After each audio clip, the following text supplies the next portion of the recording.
वास्तविक मूल्य हिंदी प्रेरक कहानी। बहुत समय पहले की बात है। किसी गांव में एक बूढ़ा व्यक्ति रहता था। उसके दो बेटे थे। बूढ़ा व्यक्ति वस्तुओं के उपयोग के मामले में कंजूस था और उन्हें बचा बचा कर उपयोग किया करता था।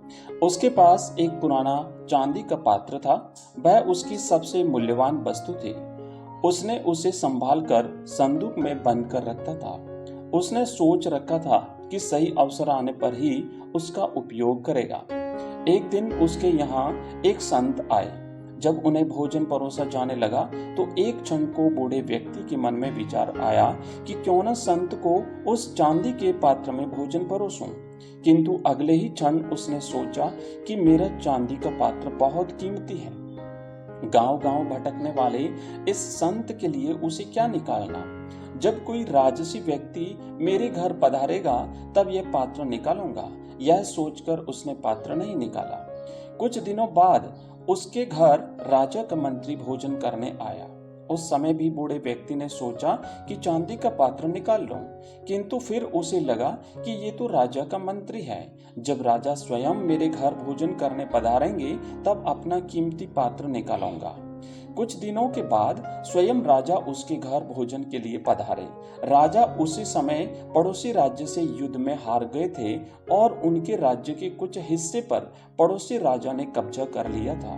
भोजन परोसते समय बूढ़े व्यक्ति ने सोचा कि अभी अभी हुई पराजय से राजा का गौरव कम हो गया है। मेरे पात्र में किसी गौरवशाली व्यक्ति को ही भोजन करना चाहिए। इसलिए उसने चांदी का पात्र नहीं निकाला। इस तरह उसका पात्र बिना उपयोग के पड़ा रहा। एक दिन बूढ़े व्यक्ति की मृत्यु हो गई। उसकी मृत्यु के बाद उसके बेटे ने उसका संदूक खोला। उसमें उसे काला पड़ चुका चांदी का पात्र मिला। उसने वह पात्र अपनी पत्नी को दिखाया और पूछा, इसका क्या करें? पत्नी ने काले पड़ चुके उस चांदी के पात्र को देखा और मुंह बनाते हुए बोली, अरे इसका क्या करना है? कितना गंदा पात्र है। इसे कुत्ते को भोजन देने के लिए निकाल लो। उस दिन के बाद से घर का पालतू कुत्ता उस चांदी के पात्र में भोजन करने लगा।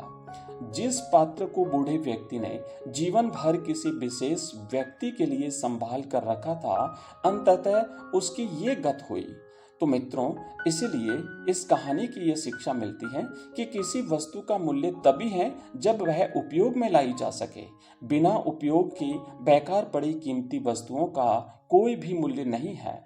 इसीलिए यदि आपके पास कोई वस्तु है तो यथा समय उसका उपयोग कर लें।